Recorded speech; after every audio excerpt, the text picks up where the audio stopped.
In this geography snippet, we're going to have a look at one of the examiner's favourite types of calculate questions, and that is calculating the percentage increase. This appears most years in the exam. Sometimes it appears more than once in any set of papers. So this is from the paper 2 from 2024, and it's looking again at that foreign direct investment information that we looked at in a previous geography snippet when we were comparing. So to calculate the percentage change in population, we have to do several things. It's a 2-mark question, and we have to show our working out in the space below. So firstly, we need to have a look at the question. So it's the percentage increase in foreign direct investment into the London region.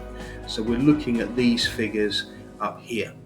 The first thing I want to do is find out how much has it actually gone out by. So we've got a simple calculation here. We've got 661, which is the 2019 figure, minus the 416.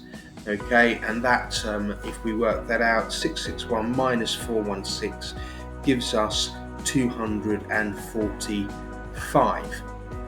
Okay, so we've now got the 245.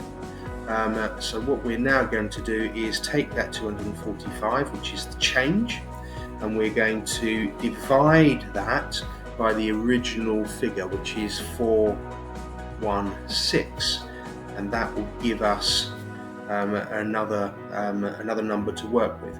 So I'm just going to get my calculator up and running, and I'm going to do the 245, and then I'm going to divide that by the 416, and that gives us 0.588.